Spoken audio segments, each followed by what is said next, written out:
그런 목소리를 처음 방송을 한 지 이제 한 달이 됐는데요. 바로 그런 목소리에 등장하는 국힘 관계자가 더 탐사 카메라 앞에 섰습니다. 오늘 그 인터뷰 내용 상세히 전해드립니다. 이게 9월 4일 첫 방송이었죠? 그렇죠. 9월 4일에 방송했던 내용입니다. 바로 이 저놈들 때문에 우리가 그놈 목소리 타이틀을 처음 쓰게 됐습니다. 바로 그놈 목소리에 등장한 국힘 관계자의 인터뷰 내용을 전해드리기 전에 그동안 이제 우리가 5번의 그놈 목소리 방송을 했었죠. 핵심적인 내용들만 좀 소개를 하면서 그동안에 방송했던 것도 좀 다시 첨언을 하고 또 방송 이후에 어떤 변화가 있었는지도 좀 설명을 좀 드리겠습니다. 황성규 수석이 MBC를 매국 언론이라고 얘기를 하고 MBC 저놈들 저 어떻게 좀 해야 된다. 그 부분을 한번 다시 한번 들어보시겠습니다. 예. 강승입니다. 예. 수석님, 예. 전화 방금 오셨네? 네네. 예. 아우, 저놈들, MBC나 저놈들 어떻게 해야 돼요, 저거, 완전히. MBC는 완전 의도적으로 내가 그 젊은 시각이란 젊은 친구 유튜버가 있어. 그 친구가 그 자세하게 차그리 좀. 올려놨는데 욕을 한 게 아니야. 이것을 완전히 이 마사지 해가지고 마치 욕한 것처럼 이 MBC 기자놈가 이게 완전히 이게 완전 의도적으로 한 건데 내가 오늘 항의전을 한 20분 동안 했어요. MBC에 점잖하게 누구는 파일을 보내드렸는데 참 이 편향적인 이 MBC 공영 방송으로서 내가 보기에는 나는 중도고 우파당 좌파당 아니다 이제 살짝 거짓말 쳐가면서 보편적인 시민의 입장에서 MBC는 공영 방송으로서 공영 방송 발맞는 보도를 해야 되는데 불구하고 대통령 수행하면서 MBC 기자가 사적인 그 대화를 엿들어 가지고 마치 욕을 한 것처럼 가짜 뉴스를 만들고 전 세계 당내방내 국격을 떨어뜨리고 대통령의 명예를 훼손시킨 부분에 대해서 경정보도하고 대국민 사과하고 그 기자 자질이 의심스럽다. 내가 따끔하게 내가 점잖하게 내가 얘기를 했는데 이거요 그냥 묵과하면 안 됩니다. MBC와 관련해서 자기가 운을 먼저 띄운 거죠. MBC 전을 어떻게 해요라고 얘기를 했더니 이제 이분이 자기 생각들을 쭉 얘기를 하죠. 근데 아직까지 강승규 수석이 원하는 답변이 나오지는 않았습니다. 이 다음에 이제 드디어 본인이 원하는 답변이 나오죠. 그러자 본색을 드러냅니다. 그렇죠. 그런 거를 매국 언론이라고 그러더라고. 예, 매국 언론이고 지금 MBC가 어떻게 되냐면 박성재 노조 위원장이 장악한 이래 전라도 출신으로 도배를 해가지고 저 대가리부터 말단까지가 90%가 전라도 출신이야. 그러니까 완전히 친문 좌파 이 선동 방송이라니까 요거 조져야 돼. 시위도 하고 MBC 앞에 가서 우파 시민들 총동원해가지고 이 시위해야 돼. 퇴진 시위. 주변에 좀 그렇게 하세요. 네, 안 되겠어. 주변에 그렇게 좀 전하세요. 예, 고맙습니다. 예. MBC 앞에 가서 시위를 해야 돼라고 얘기를 하니까 기다렸다는 듯이 그렇게 하세요. 그렇게 좀 전해주세요. 자, 이제 9월 여기 4일 방송이었고요. 그 바로 다음 날 이 방송이 엄청난 파장을 일으켰습니다. 이 방송이 바로 사람들은 이 그놈이 설마 저 사람인지는 뭐야 윤석열이야? 뭐 이러면서 그놈이 윤석열이었어. 대부분 댓글이 그 놀랍다고 그런 댓글이 제가 기억이 나는데요. 거의 뭐 술자리에서나 얘기할 만한 론의 사실은 그 밑바닥 정서를 그대로 다 보여줬다고 할 수가 있어요. 그게 굉장히 충격적이었죠. 국힘을 쥐약 먹은 놈들이라고 비유를 했었고요. 그리고 뭐 그때 또 한번 센세이션을 했던 게 이준석은 뭐 석 달 만에 날릴 거다 이런 얘기도 했었고 나는 대통령 하려고 나온 게 아니다. 뭐 이런 얘기들 대통령 자리 귀찮다. 뭐 이런 얘기들이 지금 굉장히 그때 충격적이었죠. 그런데 예, 현실적으로 보셔야 돼. 예. 저도 왜 이상적인 거, 왜 신당을 만들고 뭐 이런 생각 왜 안 하겠습니까? 예. 이게 현실적으로 이 정권을 갖다가 뒤집으려고 하고 교체를 하려고 하면은 어찌됐든 경선은 해야 돼. 그런데 이 경선이 11월 차후 경선이라는 게요. 이게 결국은 하려 그러면은 국힘이라는 당이 좋아서 들어가는 게 아니라 아예 1차부터 들어가서 예, 예. 뛰겠다라고 하는 그것도 설득력이 있어요. 예, 예. 그리고 예, 예. 이거를 밖에서 예, 예. 예, 예. 국힘이라는 게 뭐 어디 그 쥐약 먹은 놈들로만 생각할 게 아니라 예, 예, 예. 아무리 국힘이 믿더라도 예, 예, 예. 이런 완전 내로남불 예, 저도 저 DJ 정권, 뭐 노무현 정권, 이명박 예. 정권, 박근혜 정권 다 겪어봤지만 예, 어? 예, 예, 예. 이게 박근혜 정권만 돼도 예, 어? 예. 쥐들 잘못한 거 알아요. 어? 그렇죠. 예, 예. 그러니까 저게 엎어졌잖아요. 그렇죠. 네. 예. 얘네들은 그런 예, 게 예. 없어요. 그러니까 맞아요. 역사상 이런 정권이 없기 완전 때문에 무대뽀예요, 무대뽀. 그러려고 얘네들은. 하면은 예, 예. 국힘이 아무리 미워도 예, 어? 예. 예, 예. 국힘을 갖다가 플랫폼으로 예, 할 예. 수밖에 없다는 걸 인정을 하셔야 아, 돼. 그걸 인정을 합니다. 제가 인정을. 이거를 예, 예. 저는 정권 교체하려고 나온 사람이지 대통령 하려고 나온 사람이 아니에요. 아, 그러니까 저도 어? 알아요. 예, 예. 네, 저는 예. 대통령 예, 저는 예. 그런 자리 자체가 저한테는 예, 예. 귀찮습니다. 솔직한 예. 얘기가. 그러나 예, 예. 어쨌든 이거는 엎어줘야 되고 그렇죠. 그리고 국힘에 이걸 할 놈이 없어. 귀찮다. 대통령 자리가 귀찮다. 이렇게. 저게 지금 이제 뭐 국힘 그 내부에서는 이제 내년 이제 총선 공천권 사실상 이제 룬이 지금 뭐 거의 뭐 전일적으로 지금 행사할 게 예상이 되잖아요. 그러니까 납작 지금 엎드려 있지만은 아마도 공천에서 이제 그 배제된 그 현역 의원들 같은 경우는 이 녹취 파일을 가지고 아마 정면으로 룬을 아마 치받을 날이 곧 올 거로 봅니다. 그렇죠. 이런 사람들한테 어떻게 국정을 맡기겠냐라고 하는 얘기가 아마도 국힘당 내부에서부터 먼저 나온 겁니다. 가오지간에요. 이제 저 그러니까- 원장님이 어떤 네. 의도인지 제가 파악을 했어요. 이제 네네. 저도 이제 상황을 가만히 네네. 설명을 들어보니까 아, 네. 깊은 뜻이 있었구나. 그럼요. 그럼 이제 아니 제가 원장님은- 그렇다고 지금 예. 결정하고 한 것도 아니고 가오지가 만약에 국민을 들어가는 것도 아닌데 만에 하나 네. 들어가시면은 호랑이 굴에 들어가셔가지고 호랑이가 되십시오.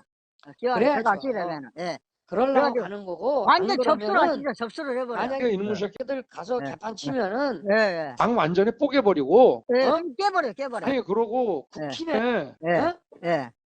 지금 국힘 당원 26만 명입니다. 아, 맞아요. 예. 제가 만약에 국힘에 나중에 들어간다 예, 그러면은 예. 국힘에 좀 많이 입당해갖고 당원을 네. 100만 명 이상 좀 만들어 주셔갖고 아, 예, 예. 국힘의 지도부 다 소환해 예, 예, 오케이. 바꿔버려. 전부 예, 어? 탄핵시켜버리고. 아니 그렇게 하자고요. 아, 윤석열 저태 우리 후보님이 국힘에 들어가가지고 네. 까부는 새끼들 다 저거 박살을 내고 만약에 재판 치고 정권 교체 그 해방이나 떨고 그러면 당 네. 깨가지고 거기 지지하는 의원도 한 50명 되더만 데리고 나와버리세요. 다 데리고 나오고 데리고 나와버려. 일단 당원을 왕창 늘려가지고 예, 예, 국힘 내부로 들어갔다 네. 뒤집어 네. 엎은 다음에 예, 예, 3개월 안에 쇼 엎고 나요. 그래서 예, 예. 후보 되면은 비대위원장이 돼갖고 그러니까. 당 대표부터 전부 해임할 수 아, 있습니다. 예, 그래, 예, 그러니까 예, 예. 아무 걱정하지 마시고 당을 완전히 접수해서 뽀개버리고 대표도 당대표도 잘라버리고 그러니까 이 정당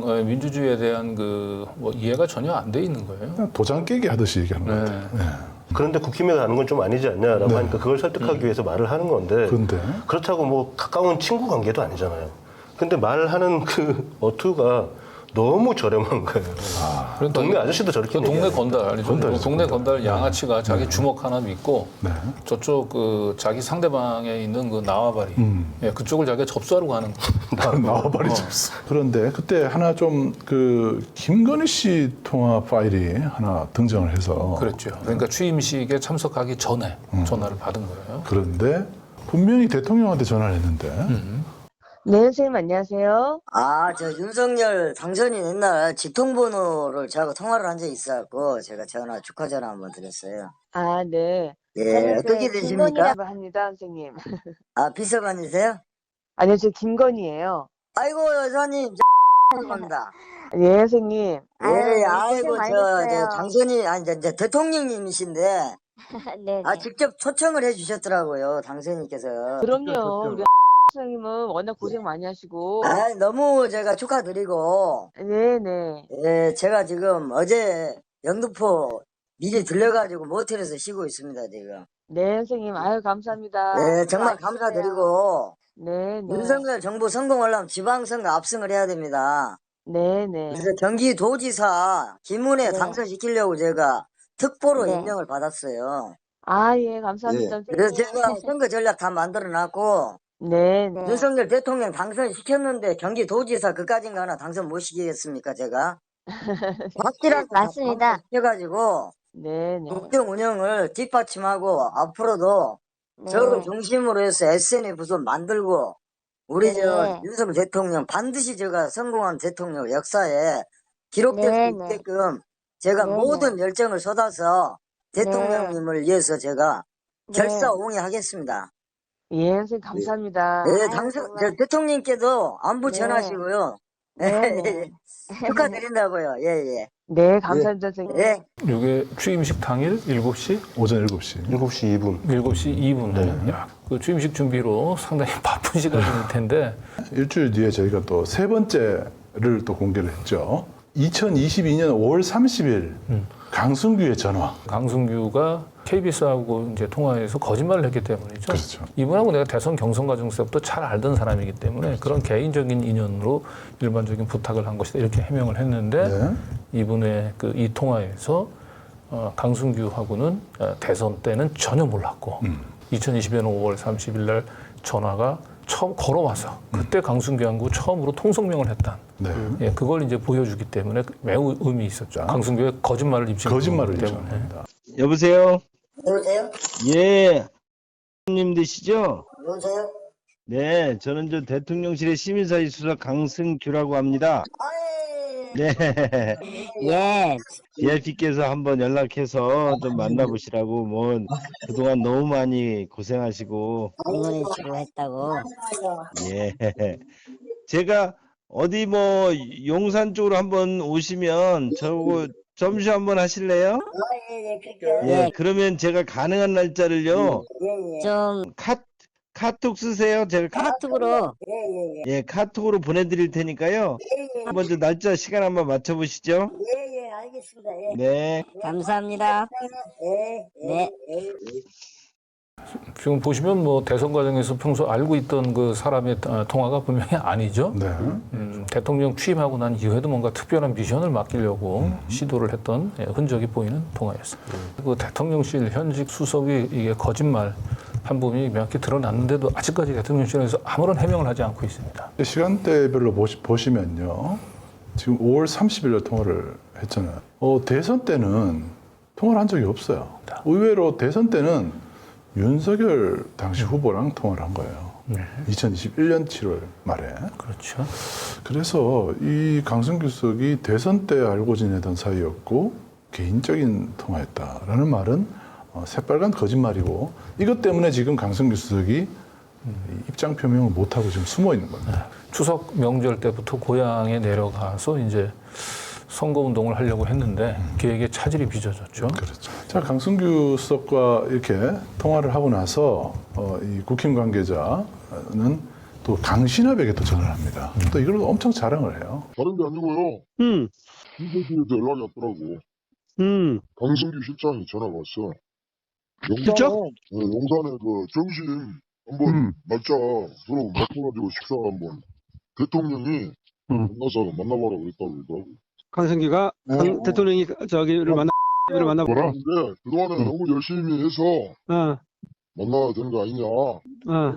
얘기를 해서 전화 드렸다고 그래. 그럼 뭐 몇 사람 같이 만난다는 거야? 아니면 뭐 우리 그냥 바로 대통령이 다이렉트 1대1로 만난다고? 네, 그러니까 날짜를 제가 세 군데 세 가지 날짜를 주더라고. 그래서 6월 12일 날 2일 날로 했으면 좋겠다고 했어요. 아, 잘하셨어. 아유, 뭐 만납니까? 뭐 출세하셨네 뭐. 그런 게 아니라 대통령이 챙겨준 것 같아서. 그러니까. 그러니까 강성규가 나 알지도 못하는데 전화 왜 했겠어. 아이, 제가 또 우리 사장님 열심히 한 거 인정하잖아. 그러니까 다 여기저기서 열심히 한 거 뭐 아니까 대통령이 또 의리도 있고 인정도 많잖아요. 그럼요. 그러니까 우리가 저 지지하는 거지. 는 다른 사람들 한 잔 안 된다고 여기저기 끼시고 돌아다니는데 그 친구는 제일 열심히 앞장서고 그냥 경훈한테 두드려 맞고 제일 좌파 단체 그 새끼들을 고소당하고 지금 별거 다 하고 했는데도 모른 척하고 있는 게 저 궁금했나 봐. 대왕이 있었어요. 생생 안 내고. 그럼 만나면 한 자리 달라고 그래요. 그러니까 이제 물어볼 것 같아. 그런 건 나. 그럼 좋지. 그래서 이제 뭐 만나자고는 모두가 뭐겠어요. 다 이제 뭐 그런 거지. 그래, 잘 됐네. 그렇죠. 기분이 좋아서 또 변호사님한테 또 전화 한번 드렸어요. 아, 잘하셨어. 아, 저는 제 일처럼 기쁘지. 이때 이제 자리 얘기가 강신업 얘기 입에서 먼저 나오긴 하네요. 자리 하나 달라 그러시죠, 했더니 뭐 그런 거 아니겠습니까? 이렇게 얘기를 하네요. 이제 그런 목소리 4부 네 번째는 저희가 자유총연맹을 다뤘어요. 그러면서 처음 만나서 자리를 제안을 하는데 과연 이제 어떤 자리를 줄지를 놓고 이제 그 뒤에 얘기가 좀 오고 갔는데 결국은 여보세요. 여보세요, 네네. 님이십니까? 누구세요? 아, 예, 저는 그 대통령 비서실에 예예. 이창진 국장이라고 합니다. 예예. 안녕하세요. 네, 안녕하십니까? 예예예. 아, 제가 그 강성규 우리 시민사회수석님 그 소개로 전화를 드립니다. 예예예. 네, 수석님께서 우리 님께 굉장히 귀한 분이라고 한번 전화드리고 예예예. 그래 이게 서로 소통하면서 예예. 이렇게 함께 그 저기 할 일을 잘 이렇게 상의를 하고 뭐 예, 이렇게 말씀을 주셔가지고 예예. 그래서 우선은 뭐 뵙지 못하니까 네. 전화로라도 인사드리고 예예예. 잘 드렸습니다. 이 여소 야대 때문에 너무나 힘들고 언론 환경이 안 좋기 때문에 네, 맨날 맞습니다. 저 때문에 대통령이 네. 열심히 하고 성과를 내도 이 민주 언론 이 장악한 이 좌파 언론 때문에 이건 도저히 지금 답이 안 나오더라고요. 제가 보니까. 그래서 맞습니다. 어떤 식으로 이제 언론을 개혁하고 적폐를 네. 해산할 것인지 예, 그게 굉장히 고민이 많고 대통령님도 굉장히 그 때문에 네, 좀 머리가 아플 거라고 저는 생각하고 대통령실에서도 많이 고민될 건데 이건 뭐 시간이 좀 소요될 것 같아요. 총선에 우리가 네. 압승하지 않으면은 어려울 것 같다는 네. 생각이 많이 들더라고요. 그래서 예, 이제 뭐 저도 아이디어 그러니까 뵙지도 않고 뭐 바로 예. 인사드려서 죄송합니다. 예. 이제 그 아이디어 차원에서 예. 이렇게 드리는 말씀이다. 한번 네. 들어봐 주십시오. 예. 그 이제 바르게 살기 운동 중앙회라고 있습니다. 예. 네, 근데 거기에 바르게 살기 운동 중앙회가 예. 진실, 질서, 화합 예. 이제 그런 큰 그 명분을 예. 갖고 활동을 하는데 네.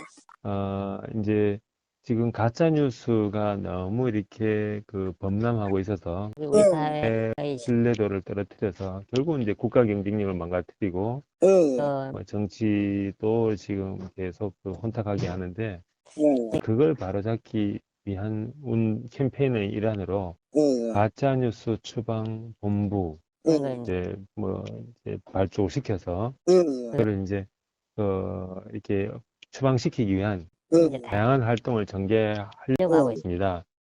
이 대통령실이 작년 12월 달부터 그 가짜 뉴스 그러니까 이 정부의 비판적인 그 보도를 좀 통제하기 위한 그런 물밑 시도를 하고 있다라고 얘기한 게 저게 아주 적나라하게 드러났죠. 그러니까요. 가짜 뉴스 추방운동본부를 관변단체 조직에 심어가지고 거기에 지금 이제 저분을 파견하려고 했었던 그 음모가 그대로 적나라하게 드러나지 않습니까?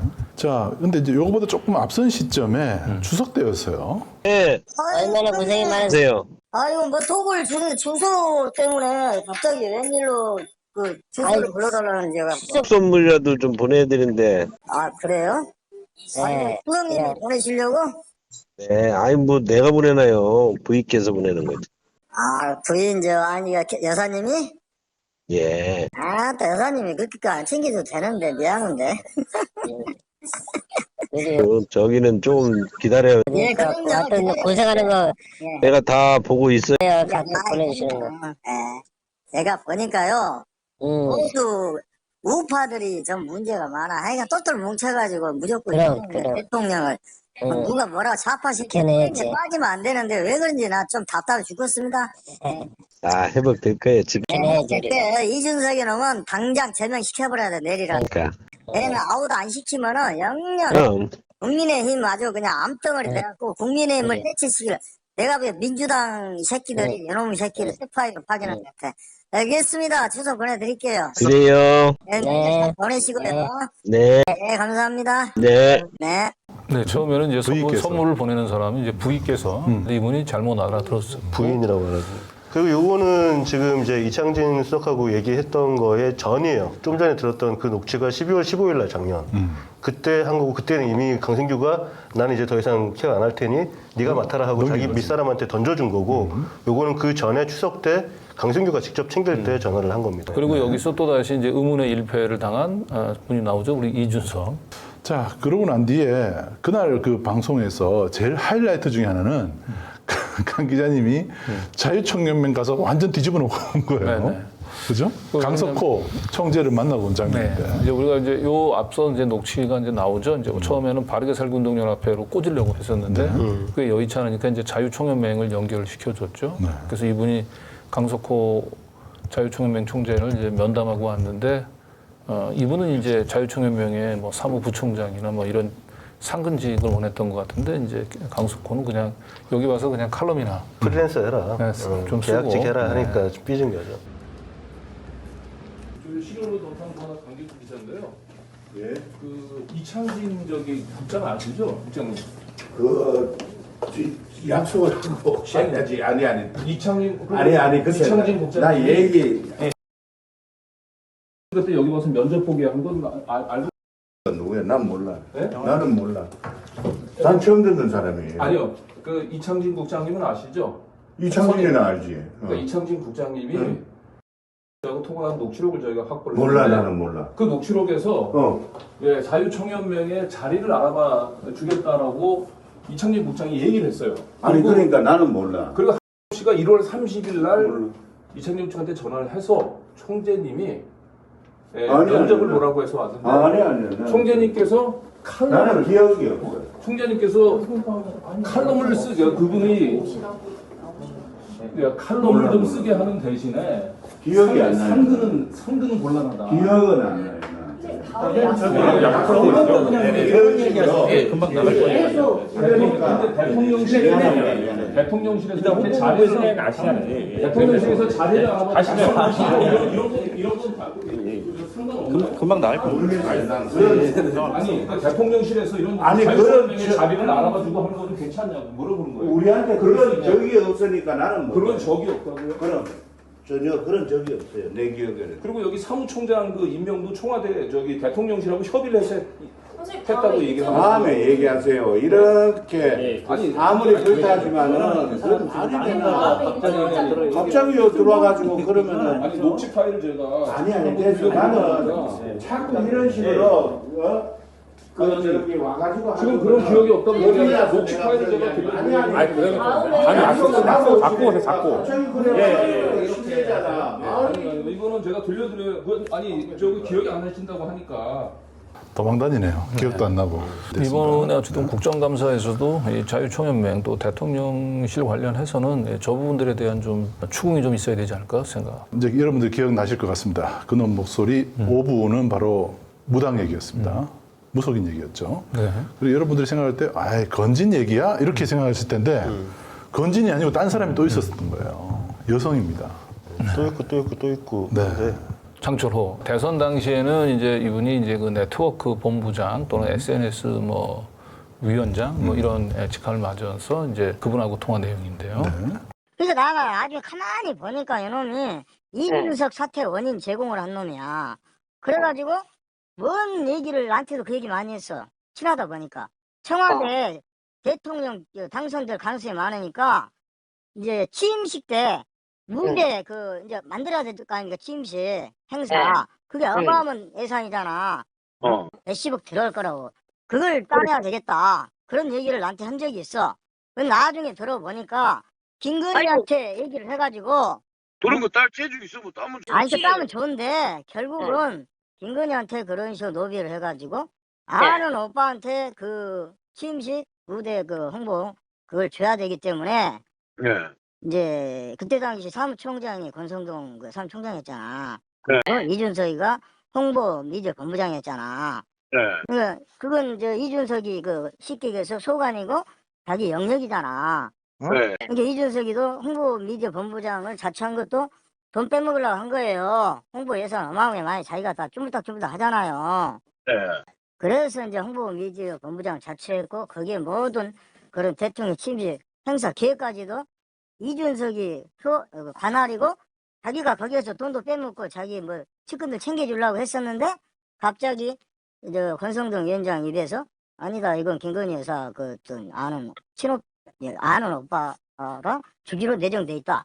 거기서 틀어져가지고 그것 때문에 열받아가지고 이준석이가 깽판 쳤다는 건 알고 있어요. 그거 뭐 아는 사람도 알더라고. 여기서는 이제 무당이 아니고 이제 북치는 남자. 네. 네. 그 오빠 얘기죠. 이제 무당 얘기가 나와요. 마지막 부분이요. 네, 무당 얘기가 나오는데 근데 저런 이라는 사람 나 정체를 알고부터 내가 사람을 내가 너무 믿었다. 너무 믿다 보니까 내가 속인이 다 해버렸는데 그걸 역이용해가지고 내가 걸림돌이 되니까 그런 식으로 나 음해하고 돌아다녔고 자기 개인적 사업을 위해서 윤석열을 이용하고 김건희를 이용하고 돌아다니고 지금도 하고 다니는 꼬라지 보세요. 지금 막 잘 보이려고 얼마나 사진을 많이 찍은 줄 알아요? 나보다 막 사진 찍으려고 한 번은 대구 KBS 그거 가지고 후보님 이제 기다리고 있으면 전부 악수 한번 하잖아요. 일부러 꽉 껴안고 막 귓속으로 막 뭔 얘기를 한 거 그걸 또 막 찍어달라고 그러고 찍어줬어. 그래갖고 막 그런 사진 어마어마하나 가는 데마다 사진을 찍더라고. 나는 딱 한 번 찍었습니다. 대구 동화사에서 후보님하고.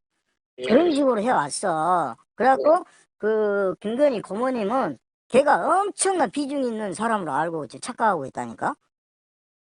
알고 계시고 티내지 말고 그 새끼 저에게 제거시키는 작업해요. 진짜 위험한 인물이에요. 그런 놈들이 최순실이 된다니까요. 그 같은 무당들하고. 그래서 나도 몰랐는데 뭐 하는 일이라고 해봐요. 뭐 붙이는 것밖에 안 하는데 지금. 아니 그러니까 붙이는 건 좋은데 그런 식으로 김건희를 작용을 해가지고 뭐 자기 이권을 달성하기 위해서 하다 보면은 문제가 터져버린다니까요. 정권을 잡고도. 아니 지가 먼저 윤석열하고 친하고 김건희하고 문자 주고받고 전화까지 한다고 막 문자 보내주고 그랬다니까. 보여주고 나한테 핸드폰으로. 그 자체가 잘못된 거예요. 안 그래요? 서로 친하고 김건희 여사하고 문자 주고받은 사이라도 그런 식으로 어디 돌아다니면서 과시해봐요. 그게 절대 좋지가 않습니다. 사기꾼으로 보여버리고 아 똥파리 새끼들 윤석열이 똥파리들 꼬여가지고 문제가 많겠구나. 이런 안 좋은 인식이 퍼져버린다니까요. 제가 돌아다니면서 얼마나 윤석열 팔고 김건희 팔지 어떻게 알아요. 자기 사업을 이용하기 위해서. 나 대통령이 되면은 큰 사건나 따냈어 하면서 이게 이용하다는 거. 이게 그래서 기생충이란 말이 나온다는 거예요. 본부장님. 응? 그거 알고 계세요? 응? 예, 알겠습니다. 그러니까 알고 봤더니 국힘당에서 이제 경선 때 대선 토론회를 하잖아요. 토론회 앞에서 그러니까 뭐 KBS, MBC 이런 데 앞에서 누가 북을 막 앉아서 북을 치면서 굿하는 걸 하는데 그 굿 소리가 이 장단 소리가 그걸 막 이렇게 격렬하게 치는 게 있어요. 무당 하듯이. 근데 그게 이제 그 당시에 기사도 나왔더라고요. 기사를 보니까 그 전문가가 뭐라고 얘기하냐면 살 날린다고 하죠. 살을 날린다. 그럴 때 하는 굿이기도 하지만은 야 저거 살 날리려고 왔다. 그때 홍준표. 홍준표한테 살 날리려고 왔다라고 해서 굉장히 유명했던 그런 분이더라고요. 이제 본격적으로 바로 이 국힘 관계자 그런 목소리에 등장한 국힘 관계자의 인터뷰입니다. 강진구 기자님 직접 만나셨죠? 네, 만났습니다. 어렵게 만났고요. 이분이 사실은 저희한테 직접 자신의 녹취 파일을 제보해 온 분은 아닙니다. 원래는 민주진보 진영에서 있던 분이시고요. 그런데 뭔지 모르지만 어쨌든 문재인 대통령한테 실망을 느끼면서 지난 윤석열을 이제 열심히 지지하셨던 분인데 결국 지금은 이제 마음을 이제 많이 이제 더 이상 이제 윤석열에게 국정을 맡겨서는 안 된다라고 하는 이제 강한 확신을 이제 가지고 계시고 자신의 이제 통화 내용들이 윤석열 대통령에 대한 우리 그 시민들의 심판을 하는데 큰 기폭제가 됐으면 하는 이제 그런 마음을 가지고 있습니다. 네. 또 방송 이후에 어떤 변화가 있었는지도 좀 설명을 좀 드리겠습니다. 자, 우리 윤석열 그리고 강승규 하고의 통화 그 녹취록이 저희 더탐사 통해서 공개된 거 보셨죠? 네, 봤습니다. 네. 그리고 이게 이제 뭐 MBC를 비롯해가지고 여러 방송사, 언론사에서 엄청나게 다 크게 보도가 됐거든요. 네. 그 언론 보도들 봤을 때, 처음에 첫 나갔을 때, 특히 윤석열 대통령 통화 녹취 나갔을 때, 그때 심정이 어떠셨습니까? 솔직히 말해서 제가 의도를 한 건 아니었는데 그게 방송에 나가고 보니까 좀 솔직하게 좀 들었고 약간 불안했어요. 왜냐면은 아직까지는 현직 대통령이고 최고 권력자에 대한 어떤 좀 불경죄를 저지르지 않나.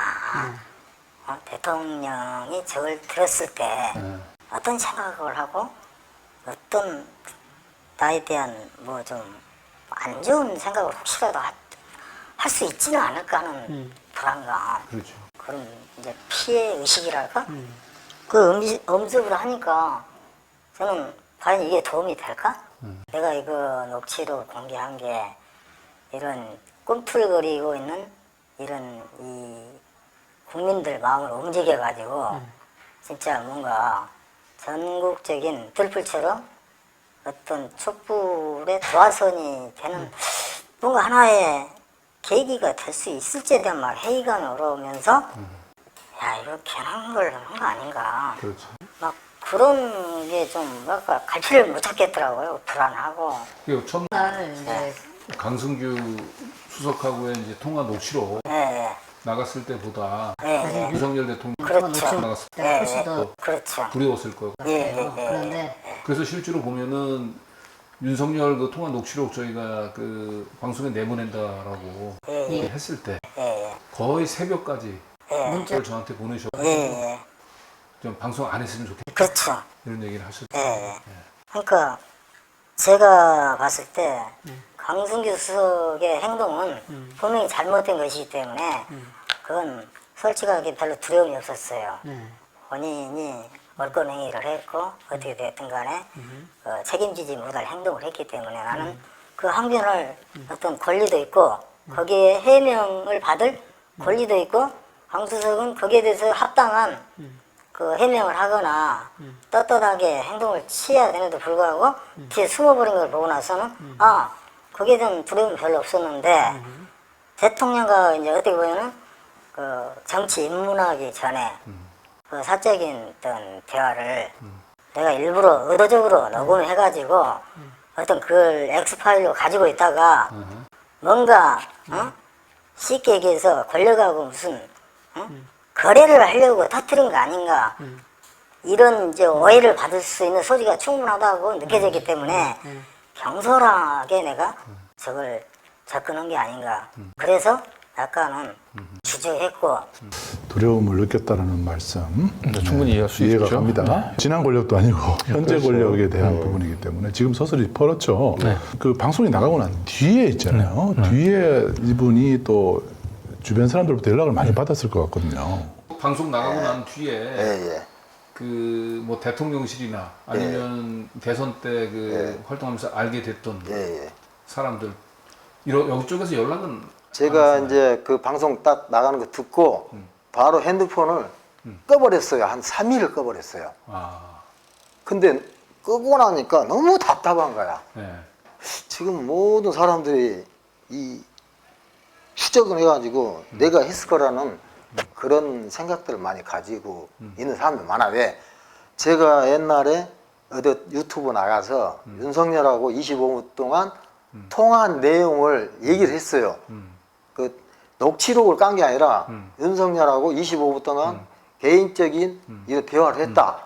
그 유튜브 방송을 많이 봤어요. 이 보수 쪽에서. 그렇다 보니까 아 저것 녹취록을 저탐사에 보낸 거다. 그러니까 지네들은 나를 단정을 해버린 거야. 그래갖고 3일 만에 딱 그 핸드폰을 다시 살렸더니 문자가 한 군데 왔어.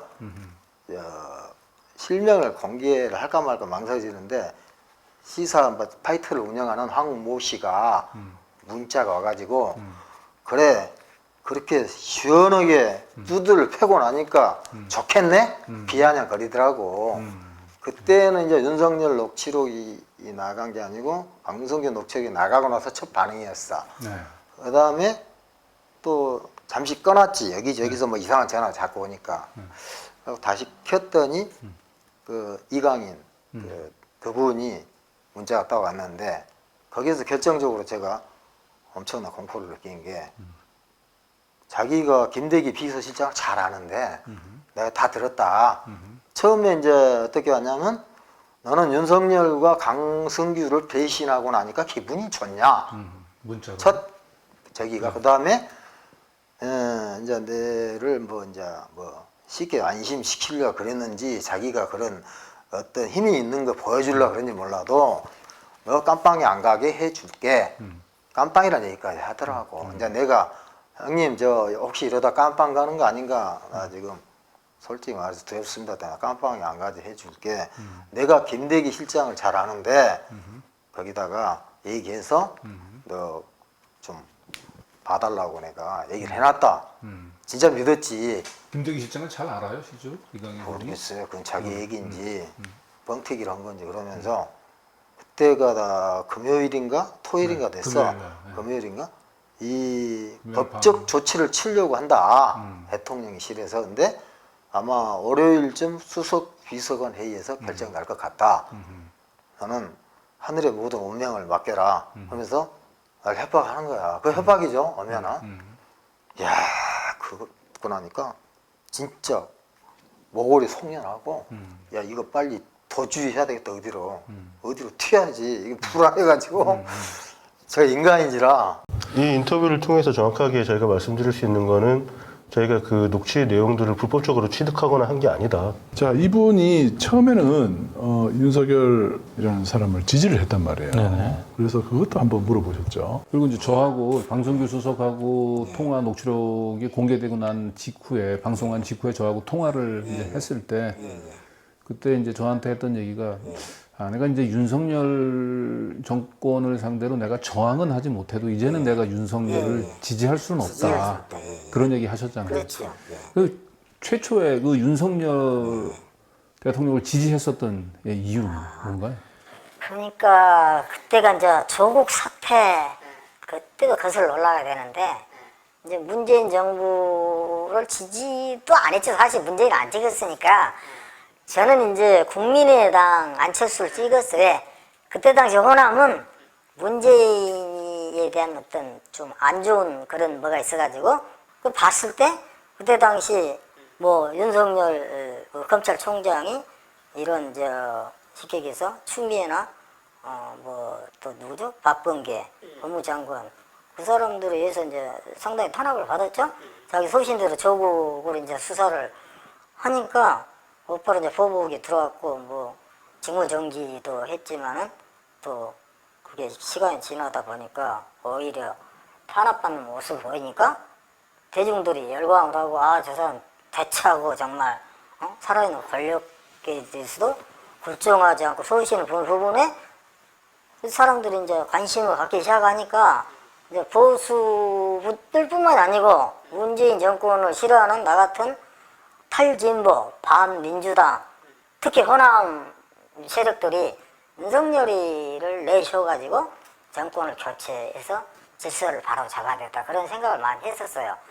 근데 국민의힘의 후보가 아닌 윤석열은 제3지대에 머물면서 이런 그 민주당을 반대하고 쉽게 해서 국민의힘의 구태의는 보수 꼴통 세력 말고 합리적인 보수와 그다음에 중도, 그다음에 반민주당 탈진보까지 어울려가지고 그걸 중심으로 제3지대 신당 깃발을 꽂아서 지지율을 확대시키면서 나중에 전국적으로는 그 야권의 국민의힘의 자체 후보와 1대1 원샷 여론조사엔 단일 경선을 통해서 범야권 단일 후보가 돼서 전개를 합리적인 보수와 합리적인 진보가 결합된 국민통합정부로 나아가는 그런 그림으로 정권 교체를 해야 된다는 생각을 했고 어쨌든 안철수 통해서 윤석열로 지지가 이어지는 분들도 꽤 있었겠다는 생각이 다시 한번 좀 확인되네요. 윤석열 당시 후보와 전화 통화를 한 게 2021년 7월이거든요. 네네. 전화 통화를 하면서 이분이 또 큰 계기가 이루어져요. 이때부터 윤석열에 대한 마음이 이제 자기가 좀 달라지게 된 계기인 것 같아요. 그죠? 그러니까 옛날 검찰총장 이제 그만두기 전부터 계속 그 사람이 자꾸 부각이 되고 지지로 올라가니까 그래서 결국은 저는 그렇게 하기를 바랬는데 이제 자꾸 국민의힘에 입당한다는 얘기가 떠도니까 어느 날 뉴스가 윤석열 국민의힘 입당 임박. 그래서 이건 아니다. 내가 지지를 할 명분이 없는 것 같다. 더 이상 윤석열 지지는 못하겠다. 지지를 철회합니다. 크게 써가지고 올려버렸어. 페이스북에. 예. 근데 모르겠어. 그걸 이 참모들이 모니터링을 이제 계속 해왔겠죠. 제가 그 전부터 지지글을 많이 올렸고 칼럼으로나 뭐 선거 전략도 많이 쓰고 그다음에 지지 그룹이 좀 많았어요. 거기서 주도적으로 글도 쓰고 하다 보니까 저 때문에 윤석열 지지하게 된 사람들이 상당히 많았어요. 근데 이제 제가 지지 철회한다고 딱 해버리니까 댓글에 을 보고 윤석열 지지하게 됐는데 씨가 지지를 철회하니까 우리도 지지 철회하겠다 댓글이 어마어마하게 달려버린 거예요.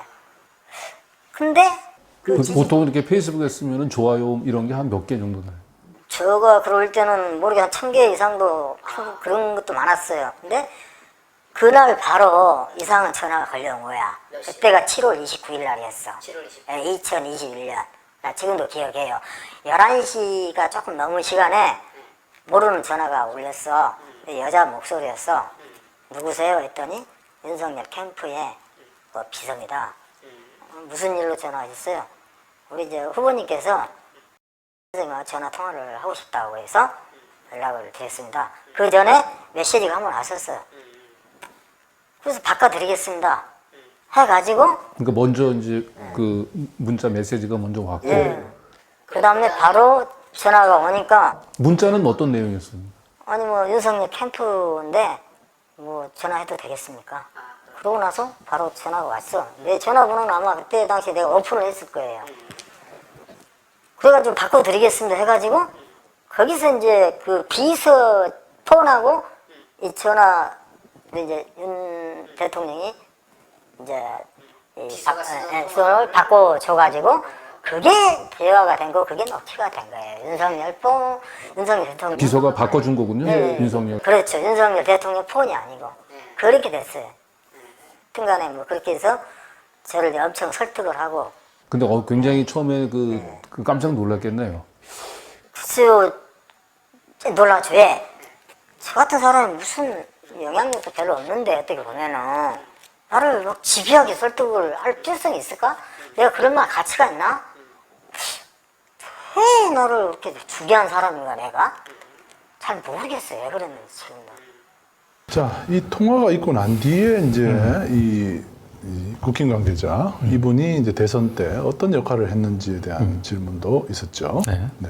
그럼 전화 통화는 지금까지 딱 한 번 그때 통화 딱 한 번 한 건가요? 그거밖에 없죠. 그리고 그때 이 전화를 바꿔줬었던 그 여자 비서, 자기 비서라고 그러던가요? 그 김건희 씨는 아니었던 거예요? 이름도 알아요, 내가. 정먼인데 그 여직원하고는 이제 문자 카톡도 하고 전화도 몇 번 하고 그랬죠. 근데 이제 모르죠 지금 어디서 뭐 하는지.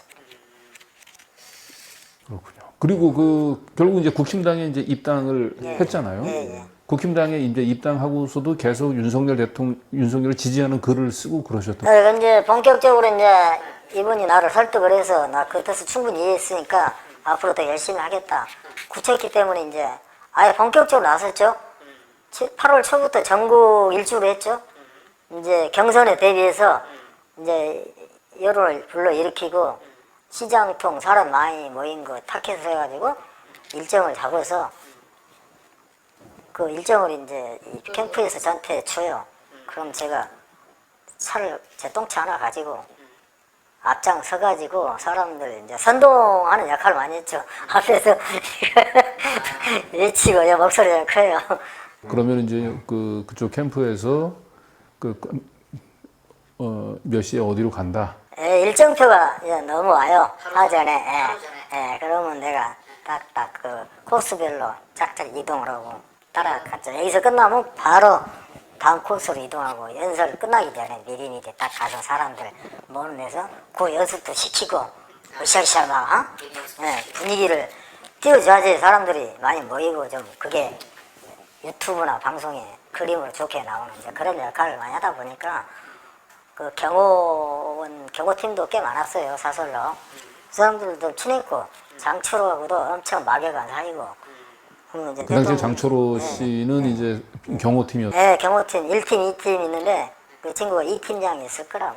하여튼 그래서 뭐 거기하고는 상당히 굉장히 친했고. 그럼 지역에 계속 몇 달씩 계속 돌아다니면서 8월부터 10월 말까지 8, 9, 10, 한 3개월 거의 100일 이상 거기 전국을 쏟아다녔죠. 나한테 제주도까지 갔다 왔으니까. 그때는 그렇게 열정적으로 했어. 그래서 결국은 11월 15일 날 경선에서 이겼지. 근데 이제 이러한 과정들이 제가 보기에는 선관위에 신고된 선거 조직이 아니었던 걸로 보여요. 이분이 이제 전화 통화는 한 적이 그게 한 번뿐이라는데요. 만난 적은 뭐 유세 현장을 다녔으니까 직접 이렇게 만난 적도 있을 것 같은데요. 근데 그렇게 지역을 오랫동안 다녔으면은 그 윤석열 대통령하고 뭐 눈인사라든지 뭐 안면은 좀 익지 않았을까요? 이제 그때 전화 통화하고 나서 내가 이제 누군지는 몰랐을 거예요. 이름만 알았지. 그 동아사, 대구 동아사에 한번 한적할 때 사람이 많이 없을 때 내가 가서 굳이 제가 그래 가수도 하고 그때 처음 사진 한번 찍었지. 아 그때. 이제 다른 사람들은 입니다라고 얘기를 하니까 뭐 반응이 어땠습니까? 예 그러면서 막 이러면서 사진 찍어주고. 그때 그 김건희 씨랑 같이 있었을 때. 아니 그때 이제 후보만 다녔죠. 그리고 이제 다른 사람들은 막 따라가는 사람 많아요. 무작정 가는 데마다 사진 찍으려고 막 달라붙잖아. 나는 안 그랬어. 그때 한번 딱 사진 찍은 뒤로 그런 짓은 좀 그렇더라고. 그래서 안 했고. 그렇지만은 또 선거 전략 같은 거 페이스북, 카톡으로도 많이 보냈어요. 제가 직접 윤석열 대통령한테. 그 문자로도 보내고. 그러면 반응이 와요. 그럼요. 피드백이 좋더라고. 딱 일정은 없어진 거 아니고 새벽 시간 되면 새벽 늦게까지 잘 안 자더라고. 예비 후보 때도. 감사합니다. 뭐 선생님 고맙습니다. 근데 그게 어느 순간 그 카톡 이게 어떻게 사라져 버렸어. 없더라고. 네. 새벽에도 그렇게. 예, 나한테 왔어요. 그러니까 이분이 나를 모를 수가 없어. 내가 보기에는. 전화 통화는 그때 딱 한 번 했지만 선거 전략 지지율 부진하기 때문에 재고 전략 단일화 안 하면 필패다 막 별걸 다 써가지고 막 그 쓴소리도 많이 했어. 안철수 우습게 보지 마세요. 안철수 없이 단독으로 전국이 절대 안 됩니다. 그럴 때마다 그 문자 보내면 바로바로 읽었습니다. 읽는 것 같더라고요. 일자가 없어진 거 보니까. 그래갖고 그때 하여튼간에 안철수 단일화 안 되면은 이 정권께서 안 됩니다. 생각 잘못하고 계시고 너무 자신만만한 것 같은데 쉽지가 않다. 안철수 단일화 안 하면은 정권께서 안 된다 그래서 나는. 내건 해라. 그랬을 때 뭐라고 말하는 거야? 하여튼간에 뭐 가타부터 말은 안 하지만 다 읽고 했으니까 저 때문에 뭐 단일화 영했네 그건 잘 모르겠어요. 그 단일화의 글도 무지하게 많이 올렸으니까. 그럼 대선 과정 때 뭐 이렇게 어느 캠프에 들어가서 활동? 그런 건 안 했어요. 예. 그냥 임명장만 온라인 임명장 있죠. 그런 건 이제 많이 받았죠. 한 5개 받았죠. 온라인으로 받은 게 한 3개인가 되고 직접 캠프에 가서 받은 게 한 2개인가 되고 인쇄된 거. 네, 온라인으로 받은 게 3개, 캠프에 가서 2개. 그 임명장은 다 윤석열 후보 이름으로. 그러니까 이제 뭐 강승규 씨가 캠프 어디서 무슨 뭐 있었다는데 저는 상주를 안 했기 때문에 전제를 몰랐어요. 그다음에 김건희 씨하고 통화를 했잖아요. 네. 그것도 지금 저희가 좀 궁금했는데 그것도 질문을 했어요. 네네. 그리고 이제 끝나고 난 뒤에 이제 2022년 5월달 이제 취임식에 초청이 되죠. 네, 취임식에 이제 초청장이 날라왔더라고. 누가 초청을 보낸 거예요? 대통령실에서 왔는데 처음에 전화가 왔어요. 그래갖고 보냈는데 당선이 특별 초청해갖고 보냈더라고. 당선인 특별 초청. 그래갖고 이제 가서 여기 하고 그러고 이제 카드가 맞나요, 그게 비표가? 모르겠어. 비표인지 나는 지금 보니까 이제 뭐 입장할 때 그 체크는 하더라고요. 그게 없으면 입장이 안 되게 하긴 해놨더라고. 그러고 나서 5월 한 말경인가 정확한 날짜는 기억 못하는데. 아니 근데 그게 그때 이제 김건희 씨하고 통화가. 그 김건희 씨와 통화는 어떻게 됐냐? 제가 취임식 날 하루 전에 영등포의 뭐 모텔에 숙박을 했어요. 늦을까 봐서. 아침에 7시에 일찍 일어나가지고 옛날에 업무 폰으로 업무 저장하라고 한 게 있어. 저쪽 캠프인가 누가. 그래서 그 업무 폰으로 문자도 이제 보내고 그랬었는데 전화 한번 하기 전에 축하 메시지 포스터 막 그 다운받아가지고 한 몇 개를 보냈지. 그러고 나서 그거는 그러니까 첫 번째 통화했었던 그 번호는 아니었던 거죠? 그러니까 업무폰. 그 문자 메시지 주고받고 카톡 했다는 그게 업무폰이었더라고 내가 보니까. 혹시 그 전화가 살아있나? 혹시 몰라가지고 오랜만에 그런 축하 메시지를 보내고 나서 그 업무폰은 저 처음에 통화했을 때 그러니까 그 이제 비서 그거하고 말고 그건 비서폰이에요. 나중에 업무폰이라 알려주더라고요. 혹시 지금도 그 번호가 전화가 혹시 될까? 기대도 안 했어요. 그래서 전화를 그래서 안 받더라고 처음에는. 근데 한 3, 4분 되니까 그 번호로 나한테 오더라고요. 전화가 역으로. 또 뭔 여자야 목소리가. 누군지 잘 모르겠더라고. 누구세요? 그랬는데 뭐 김 어쩌고저쩌고 그러는데서 뭐 비서인가? 비서관이세요? 내가 그래서 그런 거예요. 또 이제 자기 신분을 밝히니까 그때서 김건희 씨가 그 폰을 관리하는구나. 그걸 내가 생각을 하게 됐고, 김건희 씨가 굉장히 윤석열의 그 어떤 그 단순한 내부 조력자를 넘은 어떤 권력에 상당히 영향력을 끼치고 있다는 생각을 지금 하는 게, 그때 왜 그 폰을 저희가 신호가 가면은 가지고 있었으니까 나중에 나를 알고 내가 한 걸 알고 전화가 왔을 거 아니에요. 그 전화 폰을 왜 관리를 하냐. 그 당시에 이제 취임식 당일 새벽이었으니까. 7시. 그러니까 그때 뭐 사실 굉장히 많이 바쁘고 여러 군데에서도 전화가 걸려왔을 텐데 그 선생님이 전화 온 걸 확인하고 전화 걸 정도면 윤석열, 김건희 씨 부부는 공유를 하고 있다는 거야. 그렇지. 누구라고 적어놨다는 거야. 누구라고 적어놨다는 거죠. 누구 안 오면 전화 올 리가 없죠. 강승규 수석하고는 그러면 어떻게 통화를 하게 됐느냐? 그것도 한번 들어봤습니다. 네. 그리고 난 뒤에 이제 5월 30일, 5월 말에 이제 5월 강승규 말에? 수석이 전화가 온 거죠. 그때 뭐 또 모르는 번호가 전화가 와서 받으니까 강승규 시민사 수석이라 자기 이름을 그때 밝혀서 내가 알았지. 무슨 일이세요? 네. 근데 그때까지는 강승규를 전혀 몰랐고. 무슨 일이세요? 그랬더니 뭐 아니 그냥 뭐 용산에서 식사 한번 하려고 지금 추진 중인데 날짜를 조율 좀 하겠습니다. 하고 날짜를 뭐 몇 가지를 주더라고. 그래서 어떻게 왜 곡절 끝에 그때 6월 14일 날인가 용산에 뭐 중식당에서 만났어. 그때 이강희 씨한테 연락을 했지. 형님 저 혼자 가기 뻘쭘하니까 형님 친하잖아요. 같이 좀 오세요. 그래갖고 이제 개설을 하게 된 거예요. 원래는 단둘이만 만나자 그러더라고. 원래는 단둘이. 그래서 이렇게 만나게 됐었고, 거기서 이제 뭐 어떻게 식사 끝나고 나서 차 한잔 마시면서 먼저 말을 꺼내야 돼? 난 처음에 무슨 일로 저 만나시려고 하는지 물어보지도 않고 그냥 갔어. 아따 뭐 감지덕진 거지. 오라 그러니까 뭐 선물이나 하나 주겠지 하고 나 간 거지. 만나는 곳은 어디였습니까? 중식당 어딘데? 지역이 어디쯤이에요? 청와대, 용화대? 용산 이태원역하고 가깝던데 그때 보니까 이태원역인지 기억이 안. 이태원역하고 가까운 데였어. 이태원역 가까운 중식당. 네, 근데 아마 걸어서 가까운 것 같아. 교통실에서 내가 지금 보니까. 그럼 만난 시간이 대개 한 몇 시쯤이었습니까? 한 6시쯤 된 것 같은데. 그래서 일찍 만났네요. 그럼 퇴근하자마자 만났네요. 그러니까. 그리고 이제 그 자리에서 그런 얘기를 하더라고요. 차 마시면서. 네, 아니 뭐 VIP께서 뭐 좀 챙겨달라고 그래서 나왔다.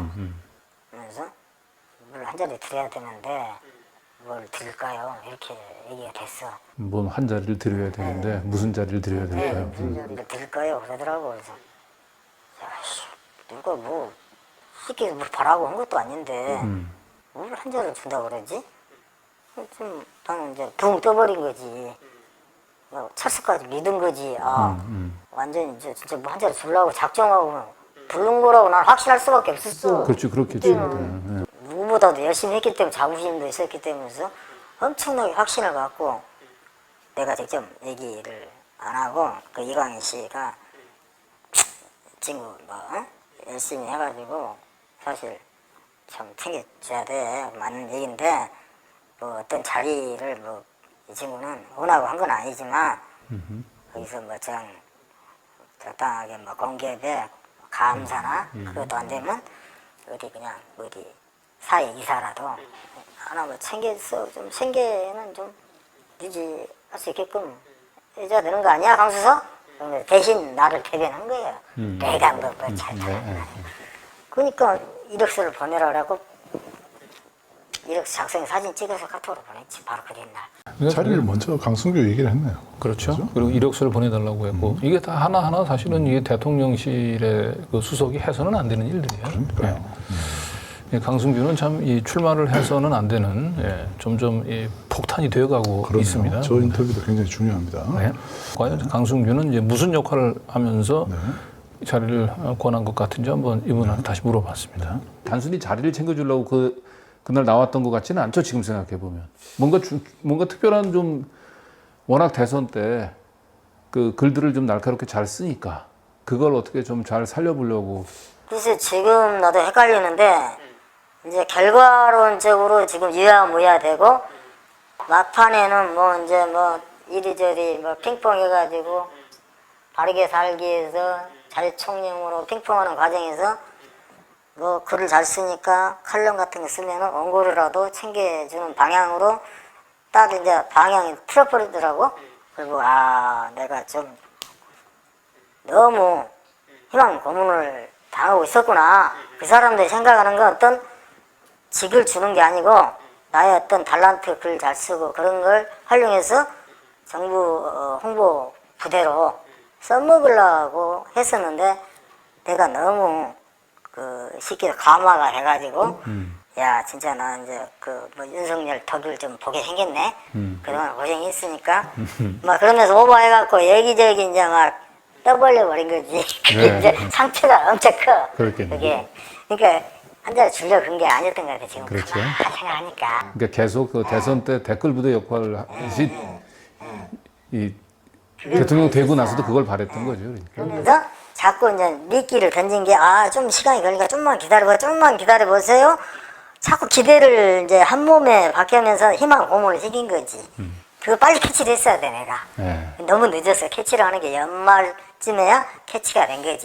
쉽게 말해서 어정관리를 당하셨네요. 토사구팽. 자, 그 다음에 MBC 바이든 그 욕설파동하고 난 다음에 강승규는 이제 그때 처음 한번 만났고 두 번째 만난 게 두 번째 만난 것은 주변에서 윤석열 씨가 탐하는 사람 많아가지고 MBC 우리가 방송할 때 하는 관제 데모. 그것은 계획적으로 만난 건 아니고 그냥 전화하는 과정에서 내가 먼저 MBC를 되게 싫어했어. 그때 당시에는 이쪽 편이었으니까. 그래서 내 입으로 뭐 하고 있냐 저런 것도 박살을 내버려야지. 그러니까 MBC 관련해 가지고 그 통화를 하게 된 거는 강승규 수석이 먼저 전화를 걸었던 거예요? 아니면 우리 선생님이 전화를 거기 그 통화를 보게 되면 강승규가 몇 번 전화를 걸었고 우리 강수석 저한테 전화를 거셨네요? 이렇게 하면서 통화가 이어지거든요. 중간에 모르겠어요. 지금 뭐 먼저 전화를 걸어갖고 나한테 뭐 요구를 하려고 했는데 그건 기억이 안 나고 내가 전화를 해가지고 MB 사태를 내가 먼저 꺼내드렸지. 근데 그 통화에 보면은 그 통화 이루어지게 된 거는 우리 수석님 저한테 전화를 거셨네? 그러면서 리콜을 한 거예요. 글쎄요. 뭐 때문에 그때가 9월 22일이었고 그때 MBC에서 그 낮에부터 계속 그 바이든 날리면 그 욕설 그게 파동이 생겼을 때거든. 그때 전화를 강수석이 전화를 했었는데 무슨 일이 있는지 전화를 제때 못 받으셨던 것 같아요. 글쎄요. 그것은 정확히 알 수는 없고 좌우지간 내가 다시 전화를 걸어서 먼저 그 MBC를 그냥 묵가면 안 된다. 아니 거기가 강수석이 먼저 그랬잖아요. MBC 저놈들 어떻게 하면 돼? 하여튼 내가 이제 먼저 말 꺼냈지. MBC 가만히 있으면 안 된다. 시위도 하고 좀 해야 되는 거 아니냐. 그러니까 이제 같이 동조를 하면서 그런 얘기를 한 것 같아요. 그렇다고 내가 뭐 사람들 동원을 해가지고 거기 시위 좀 하세요. 뭐 나 유튜브로 친하지도 않고 나는 SNS 글만 쓰는 입장이지. 근데 나가지도 않아요. 저는 말로만 그렇게 하지. 근데 그게 이제 포장이 돼가지고 사주를 받고 내가 어떤 저런 그러니까 그날 그 전화를 선생님한테만 하지는 않았겠지. 여러 사람들한테 했겠지 비슷한 전화를. 그럴 수도 있겠어. 근데 그때 시민사회 수석 강승규는 이 우파 시민단체나 이런 사람들한테 욕을 많이 먹었어요. 그 당시에? 별로 인기가 없었어. 솔직히 말해서. 역할을 안 한다. 시민사회 수석으로서 우파 시민단체에 관심도 없고 지원도 없다. 그래서 굉장히 욕을 많이 먹고 자기 총선에 나올 연구는 하고 있다. 막 그렇게 안 좋게 봤어 다 사람들이. 대부분이 평이 안 좋더라고 평이. 당대표 선거를 앞두고 VIP가 누구를 밀고 있는지 알죠? 뭐 네. 이런 아 이거가 굉장히 또 섬찟한 예. 얘기였어요. 제가 인터뷰를 하면서. 이건 완전히 그 부분 한번 들어보시죠. 네. 어쨌든 그 MBC 관련해서 통화를 하고 난 뒤에 한 나흘 뒤에 또 전화가 와서 저녁 먹자고 얘기하잖아요. 아 그것은 내가 시계 좀 달라고 얘기를 했어요. 사전에 전화로? 윤석열 문자로? 시계 좀 주변에 달라서 하도 얻을 수 없냐. 그래가지고 내가 나 귀찮아 죽겠다. 한 몇 개만 좀 주시오. 그래갖고 만난 거예요. 만난 자리에서 별 얘기는 없었고요. 만난 자리에 그 얘기는 합시다. 네. 그때 이제 전당대회 아마 그쯤이었을걸? 전당대회는 아니죠. 그건 이제 그 전당대회 얘기가 막 나오기 시작을 하긴 했었지. 그런가? 하나도 안 기억이 오락가락하네. 근데 그때 그 자리에서도 전당대회 얘기가 나왔다고? 아 전당대회 얘기는 그 뒤에 또 한 번 만난 것 같아요. 아, 그 뒤에 또 한 번 만났다? 시계 때문에 시계를 여러 군데 좀 구할 수 없냐 그래갖고 또 시계 좀 주시오 해가지고 그때도 이강인 씨가 또 합석해가지고 자기는 시계 조금밖에 안 주냐고 내가 가지고 있는 막 뺏어가려고 그러고 막 그런 일이 있었어. 그러면 그게 2022년 말이겠네. 12월 달. 그냥 11월 달. 기억이 안 나네, 자우지가. 정확한 시기는 기억이 안 나. 하여튼 간에 그때 그 윤심이 김기현이한테 있다는 말 언론 보도 많이 나왔잖아요. 그때 이제 나는 속으로 김기현이는 이 깜이 아닌데 나하고 완전히 생각이 틀리네. 김기현이는 근데 강승규가 그 자리에서 와가지고 윤심은 김기현이다 이렇게. 아시죠? VIP가 누가 이번 전당대 누구를 밀고 있는지 아시죠? 이렇게 이제 얘기하더라고. 그래서 저 그때 김장년대죠. 내가 이거 수금은 던지고 말아버렸지. 내 마음은 그거 아니지만 또 그럼 강승규를 총 3번 봤던 거네요. 그럴 것 같아요. 한 번은 처음이고 두 번은 그놈 뭐 시계 타령을 하도 주변에 해가지고 두 번 시계 좀 얻으려고. 하고 전당대회 앞두고 한 번 만나고. 근데 거기서 그때 전당대 그러니까 강신업 좀 주장치기 전에 주저앉혀 주세요라고 부탁하기 전에 지금 분위기를 얘기를 하더라고. VIP가 뭐 아시죠? 그래서 뭐 김장년대 아니에요. 내가 그거 속으로는 아닌데 제가 국민의힘 제가 김기현이 뽑아놓으면 완전히 망한데 선거 망하게 생겼는데 내가 판단하는 거 완전 안 맞는 거야. 그래서 반대글도 올려버렸고. 그러니까 이제 VIP가 누구를 밀고 있는지 알고 있죠. 했더니 답변을 김장연대. VIP의 그 복심을 전하면서 전당대회를 앞두고 뭔가 본인이 원하는 쪽으로 여론몰이를 하려고 했었던 그런데 시민사회 수석이 역할을 한 겁니다. 네, 여기서 이제 김장연대라고 하는 것은 김기현, 장제원 이 두 사람을 얘기하는 겁니다.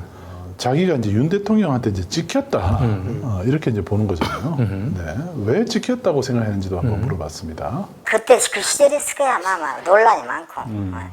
그때부터 이제 제가 반기를 들어버렸어. 페이스북에다가 대통령이 전당대회 개입하고 뭐 공정과 상식에 어긋나는 행동하는 거에 대해서 쓴소리 엄청 해버리고 뭐 총선에 이기려고 한 거냐 뭐냐 이제 김기현이 무조건 총선 폭망이다.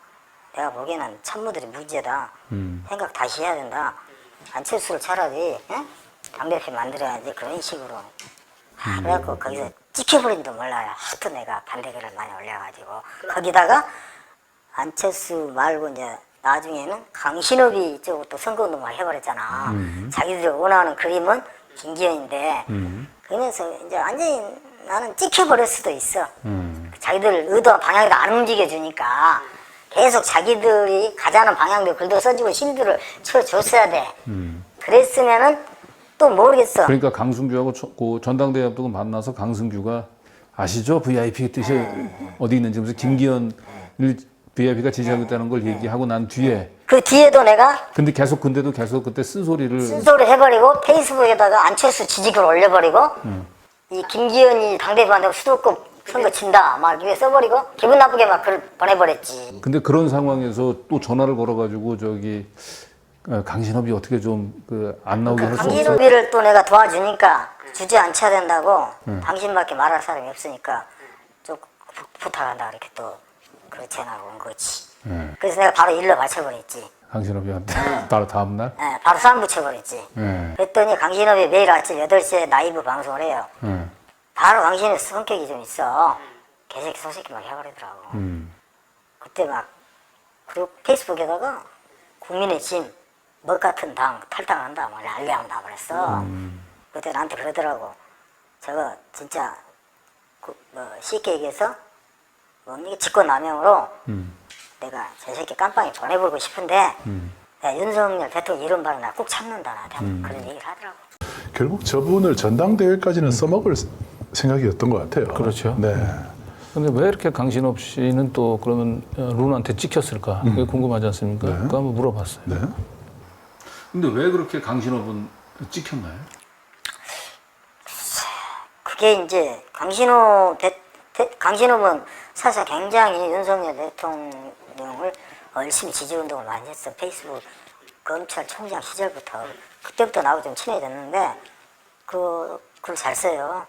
법률 저널에 그게 비고다고 옛날에 그 대한변호사협회 공보이사하면서 사법개혁인가? 정관외우고 철폐해야 된다고 그거 운동하다가 변호사협회 찍혀가 징계도 먹고 그런 사람 좀 강직한 성품이야. 그래갖고 보수지만은 굉장히 개혁적이야. 국회도 개혁해야 되고 국회의원 수도 줄이고 뭐 비례대표 그 폐지해야 되고 보좌관 수도 줄이고 뭐 특검도 폐지해야 된다. 사법개혁도 해야 된다. 그런 공약을 많이 내세우면서 자기 정견을 계속 발표하면서 당대표 출마를 했어. 그러니까 견제를 할 수도 있죠. 윤석열이는 그때 당시 누굽니까? 자기 그 대부였죠. 특검의 대부 박영수 특검이 50억 클럽인가 하면서 말이 많았잖아. 광신업의 항시 50억 클럽, 박영수, 권순일 사법 처리해야 된다 계속 방송을 했거든. 글도 쓰고. 그러면 윤석열 입장에서는 자기 대부, 그 밑에서 특검도 하면서 박근혜 세력을 다 단죄를 했는데 자꾸 사법개혁 박영수나 이 권순이나 이런 사람 장관 외유하면서 50억 클럽에 돈 받아 먹은 사람들 구속시켜야 된다. 맨 그런 글이나 쓰고 나이 방송하는데 좋아하겠어요. 너무 저 사람 좀 위험하다고 생각하지. 똑똑하고 자기를 위해서 많은 글도 쓰고 했지만 당장 저 사람이 당대표 만들어 놓으면은 좀 대도 세고 자기가 원하는 그림대로 안 움직여 준다는 걸 알았기 때문에 아예 싹을 잘라버리기 위해서 견제를 한 거 아닌가 생각이 들어. 내가 판단했을 때도 그런 생각이 들 수밖에 없어요. 그 법적 카르텔이 있잖아요. 카르텔에 대한 어떤 그 윤석열 나름대로 그런 게 있잖아. 자기 선배들에 대한 예우하기 위해서 그 이제 수사 안 해버리고 계속 무기장 하다가 마지못해서 한 거 아니야. 박영수 지금도 뭐 유야하게 돼버렸는데 근데 박영수 구속시켜야 된다. 권순일 막 그런 사람 다 대법관 예우 다 없애버리고 50억 클럽도 다 조져야 된다. 그 강신업을 다 그렇게 생각하겠습니까? 윤석열 입장에서? 결국 박영수를 건드린 죄군요. 특수부 그 검사들도 자기가 이제 멘토나 모시던 사람이죠. 박영수에 대해서 굉장히 위험한 생각을 하니까 결국은 아마 그때부터 결정적으로 그렇죠. 예, 강신업은 제거해야 되겠다라는 생각을 하게 됐다는 거죠. 상당히 타당성이 있는 추정. 이제 주저앉혀야 된다라고 하는 전화가 새벽에 왔다면서요? 그러니까 그날 어떻게 됐냐면 1월 6일 날 새벽에 뉴스 토마토에서 국민의힘의 당대표 출마 예정자들을 상대로 지지도 여론조사를 했어. 근데 그때 당시 현지 국회의원도 아니고 뭐 정치인도 아니고 쉽게 얘기해서 어떻게 보면은 지명도가 없잖아요. 근데 어떻게 해서 5.1%가 나온 거야. 그 윤상현이나 황교안이나 또 이제 조경태 이런 사람들 막 1%, 2%밖에 안 나오더라고. 근데 강신업이 5.1% 나오고 그 위로 김기현, 안철수, 뭐 유승민 이렇게 나오니까 깜짝 놀랄 수도 있잖아요. 그렇지 않아도 강신업이 떠가지고 어떻게 잘못돼가지고 자기들이 의도한 김기현이가 돼야 되는데 표가 분산되거나 해가지고 1차에서 안 끝나고 결선까지 잘못돼가지고 어떻게 해서 안철수가 돼버릴 수도 있다는 위기의식을 느낄 수 있잖아. 싹을 잘라야 되겠다. 주저 안 쳐버려야겠다, 애초에. 바로 그날, 그러니까 1월 5일날 새벽인가? 그러니까 1월 6일 새벽이지. 바로 아침에 7시경에 전화가 왔더라고, 강승규가. 그걸 보고 나는 전화를 했을까 봐. 갑자기 뜨니까. 그렇다면 그 이른 시간에 뭐 하려고 전화를 해요. 나는 그것 때문에 전화했다고 봐요. 근데 실제로 그 뒤에 뭐 강신업 뭐 수석한테 이제 그 얘기를 전달만 했지 뭐 구체적으로 강신업 씨를 뭐 주저앉히기 위한 무슨 좀 활동을 하거나 그런 적은 없으시죠? 그래놓고 전달만 해줬죠. 전달만 해놓고 오히려 더 지지 운동을 더 많이 해버리지. 그래서 그 다음인가 뭐 강승규가 또 전화 오지 않았었나? 그 후에요? 그 후에 이제 아니 왜 지금 노발대발 하냐고 내가 바로 연락하지 말고 그때 출판 기념회를 구정 지나고 예정이 돼 있었어. 그러니까 출판 기념회를 하고 얘기하겠다 그랬는데 바로 얘기를 해버리거든. 근데 라이브 방송으로 막 쉬고 버리니까 왜 강진호가 그저 난리를 치고 막 나를 막 씻고 그냥 혹시 얘기한 거 아니냐 그러더라고요. 아니요, 얘기할 리가 없는데 강신업이 나름대로 정보 라인이 많아가지고 옛날부터 강서구 사이가 안 좋아가지고 아마 그런 그 내부적인 정보를 흘린 거 아니야? 모르겠지 뭐. 나 얘기 안 했어요. 잡아 떼버렸지. 둘이 이제 싸움을 붙여버린 거야. 내가 이간질을 시켜버린 거야. 그리고 넘어갔었지. 그 다음에 자유총연맹의 이제 자리를 결국 이제 자리를 하나 이제 얘기를 한 건데요. 이 이유를 꼭 자유총연맹으로 갔는지 그 부분 한번 들어보시죠. 그게 연말쯤인가 바르게 살기 쪽에서 연락이 와가지고 강수석 소개로 전화가 왔는데 뭐 어떻게 뭐 가짜 뉴스 뭐 추방 본부 뭐 그쪽 그거 해가지고 자리를 줄 것처럼 또 했어. 근데 또 그것도 유야무야 되고 저쪽에 이제 자유총연맹 쪽에 또 뭐 얘기를 했으니까 그쪽에서 연락이 갈 건데 갖고 연락이 와서 이제 강석호를 만났는데 결국은 자리가 아니고 그런 뭐 칼럼이나 쓰고 그러면 엉겨로나 챙겨줄 수 있지 자리는 없다. 근데 딱 그 결론이 나니까 그때 이제 속았구나. 나 이용해 이런 식으로 이용해 먹으려고. 저기 그 어디서 만난 거예요? 직접 갔죠. 네, 사무실에. 누가 직접 연락이 온 거예요? 기술 시켜갖고 몇 시에 오라. 그러니까 그거는 저 대통령실에서 당연히 저 부탁이 들어가서 연락이 온 거죠? 그러겠죠. 네. 그러니까 강석호나 자유총연맹 뭐 이렇게 아는 사람이 뭐 있고 그런 건 아니잖아. 없어요. 그리고 근데 어차피 이창진이가 자유총연맹 얘기를 먼저 네, 자유총연맹에다가 뭐 얘기해가지고 뭐 그냥 이 사람 자리는 없는데 어떻게 뭐 글 잘 쓰니까 칼럼이나 쓰고 그 자유총연맹 간부에다가 원고료나 좀 챙겨주시오 아마 그렇게 부탁했나 봐. 근데 나한테 그런 식으로 하면은 좀 내가 그 생각하고 핀트가 안 맞으니까 뭐 자리를 하나 줄 것처럼 이제 얘기를 거짓말 친 거야. 결국은 뽀록이 나버렸지. 자리에 없습니다. 그냥 어디 칼럼이나 쓰면 원고료나 챙겨드릴게요. 비서로부터 저 강석호 비서로부터 그 전화가 와. 예. 하루 전에 와가지고 내일 뭐 몇 시에 총재님 뵙자고 하니까 오세요. 그래갖고 하루 만났죠 강석호 씨를. 1대1로. 그때 뭐 보니까 나 전혀 모른다고 막 딱 잡아떼버리더만. 진짜 사람들 그래. 입장이 낮췄나 봐. 누구로부터 무슨 얘기를 들었는데 뭐. 나는 이제 이창진 그 사람 이제 쪽에 이제 소개를 해줘서 왔습니다. 뭐 그렇게 얘기지 뭐 거기서 뭐 한 자리 뭐 주려고 뭐 한 것 같아서 와서 그렇게 말을 어떻게 해요? 처분만 기다리고 있는 거지. 이창진 저 국장 소개로 왔다라고. 예. 그러니까 이제 거기서는 내가 어떤 한 자리를 기대하고 왔을 거라고 생각하고 여기는 선생님 나이도 좀 있고 드릴 자리가 없습니다. 미리 딱 먼저 치고 나오더라고. 먼저 치고 나와. 그래서 예상을 했지만은 결국은 이게 이용이 그 버리는 거구나 느끼고 나와가지고 바로 강승규한테 전화를 해. 긴 얘기 안 했어요. 더 이상 대화할 필요도 없고 내가 구걸을 할 수도 없고 거기에 대해서 배신감 느꼈다 그런 얘기 할 필요도 없고 알겠습니다 그러고 나와버렸어. 나와가지고 바로 강승규한테 전화해가지고 개새끼 소새끼 이제 막 쌍욕을 해버렸지.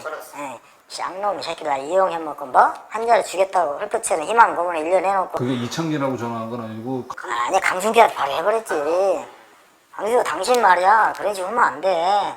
응? 하려면 똑바로 해야지 말이야. 응? 입장 난처하니까 당신 부하 직원한테 넘겨가지고 뭐 또 가짜뉴스 본부장 해줄 것처럼 하면서 유학만 시키고 자기 청년 떠넘기고 갔더니 뭐 칼럼이나 쓰면 원고나 챙겨준다고?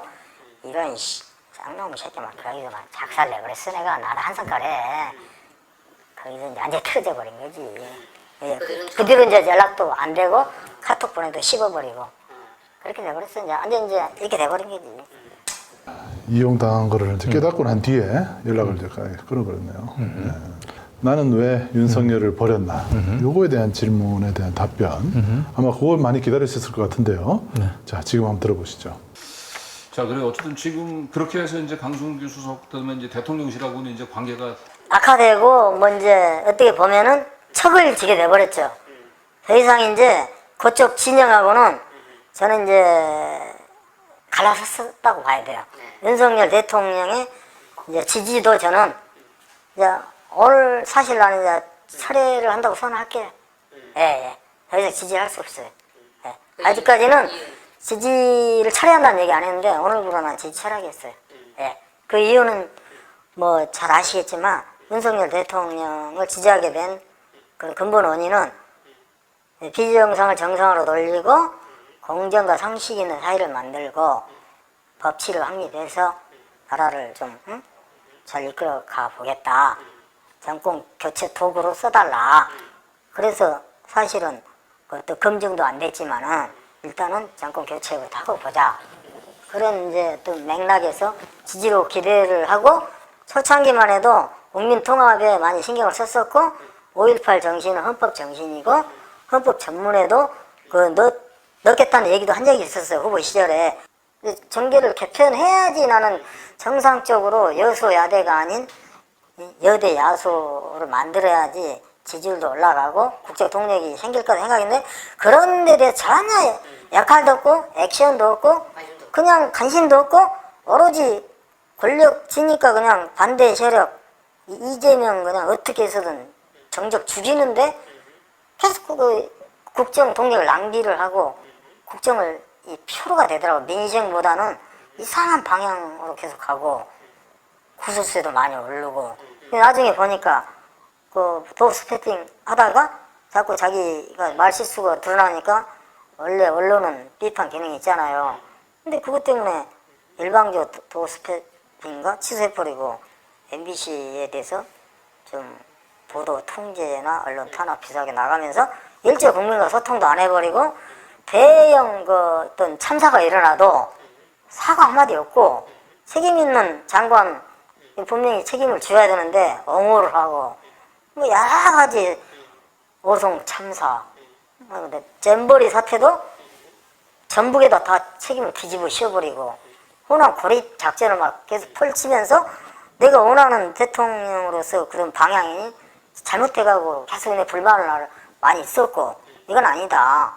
근데 최근에 와서는 뭐 이념을 가지고 또 얘기를 하더라고요.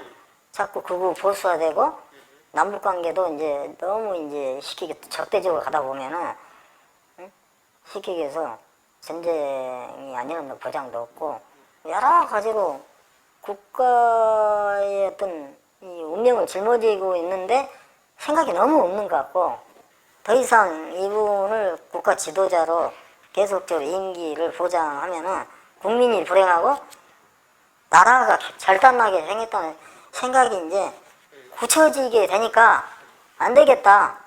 대부분 이슈를 다 좀 짚고 계시네요. 네, 다 꿰고 있죠. 네. 네, 그리고 윤석열에 대한 지지를 지금 철회하게 된 이유를 뭐 개인적으로 자기가 이제 뭐 인사에 대한 불만 이런 거 때문만은 아닌 거예요. 그러고 얘기할 줄 알았는데 그것뿐만 아니라 지금 그걸 계기로 네네. 굉장히 그 다른 부분에 대해서도 계속 보고 있었네요, 그죠? 2번을 찍었던 룰을 찍었던 사람이 왜 그를 철회하게 됐는지 이분이 너무 아주 잘 그 대변하고 있는 거죠. 그러네요. 이런 생각하는 사람들이 많을 겁니다. 네.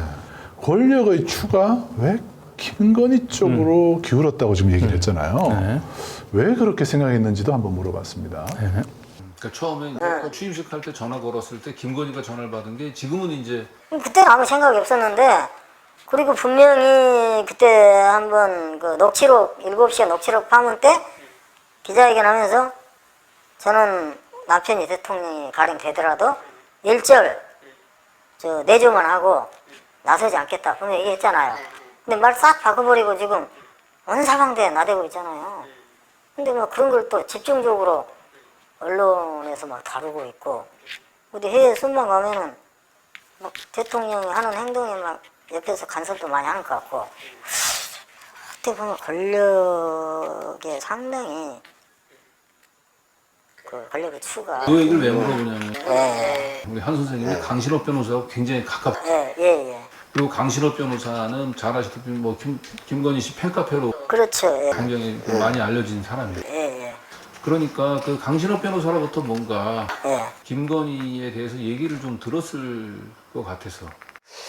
그분하고 이제 대화 과정에서 들은 것은 김건희 씨를 왜 자기가 이렇게 보호하기 위해서 나섰냐. 옛날에 김건희 씨가 코바나 컨텐츠 그 사업을 하면서 봉사 뭐 단체에서 한번 만났다 그러더라고. 그래서 그 전부터 좀 교류가 있었나 봐요. 김건희 씨하고 강신업 씨는. 그럼 뭐 김건희 씨가 하고 무슨 교감을 가지고 만든 게 아니고 자기가 그냥 만든 거. 저한테는 그렇게 얘기를 했어요. 모르죠. 어떻게 해서 그걸 만드는데 나한테 그렇게. 근데 김건희 씨하고 뭐 몇 번 만나거나 아니면 굉장히 본인 스스로 김건희 씨하고 가깝다고 하는 얘기는. 예. 과거 옛날부터 알던 사이였다. 예, 그런 얘기는 했었어요. 예. 그리고 뭐 그러면 대선 과정이나 아니면 대선 이후에 김건희 씨하고 강신업 변호사가 뭐 소통하고 그런 느낌은 못 받았습니다. 개별적으로 뭐 만났거나 그런 건 없었던 것 같고, 뭐 사진 같은 거 한번 올리고 그랬잖아요. 사진 같은 것은 뭐 몇 번 주고받고 그런 건 있었나 봐요. 그래서 그것 때문에 구설에 올랐잖아요. 지금 노출을 시키면 시킬수록 이건 여사 반대 세력에서 자꾸 그 안 좋은 얘기를 가지고 논란이 되는데, 자꾸 막 그런 거 왜 쓸데없는 짓을 하냐. 당신 막 나대지 말아라, 강신업 씨. 그러고 이제 견제를 많이 했지, 대통령실에서. 그 역할을 그 강승규가 했죠, 악역을. 그래서 사이가 안 좋아진 거죠. 강신업 씨하고 강승규하고. 그렇게 알고 있어요. 본인이 그 얘기를 하더라고요. 그래서 사이가 안 좋아졌다. 강신업 씨가 상당히 김건희 씨하고 옛날부터 잘 알고 있었던 것은 이제 확인이 고발을 컨텐츠를 통해서. 네. 자, 마지막으로 이제 당부하고 싶은 얘기도 물어봤는데요. 어떻게 대답하는지 들어보시죠. 자, 그럼 이제 어떤 긴 시간 동안 이제 그동안 하여튼 1년 반 동안 대통령실하고 인연에 대해서 얘기를 하셨는데 마무리를 좀. 그렇죠. 처음에 이 통화 녹취록이 이제 공개가 됐을 때만 해도 이제 굉장히 무섭고 두렵고 심지어 저한테 이거 방송까지 얘기했는데 지금은 어떻습니까? 이제 그리고 우리 또 이제 마지막 시청자 여러분들한테 있으면 좀 얘기를 좀 해주시고. 제가 마음속으로만 가지고 있었고 행동으로 표출 안 하면은 사회를 바꿀 수 없고 역사를 바꿀 수가 없기 때문에 이 세상을 바꿔야지만 우리 미래 세대에도 희망이 생기고 나라도 뭔가 좋은 방향으로 나갈 것 같다. 그렇지 않으면 다시 후진국으로 역사가 후퇴되고, 지금 윤석열 대통령의 두 가지예요. 역사 퇴행, 민주주의 후퇴, 그 다음에 폭정이에요. 이 브레이크 없는 폭정, 이 견제를 분명히 해야 되고, 야권을 중심으로 사람들이 제2의 항쟁을 빨리 만들어서 저기 수습을 하지 않으면은 어려워진다. 우리 모든 국민의 삶이, 나라의 안보도 상당히 위태로워지지 않나.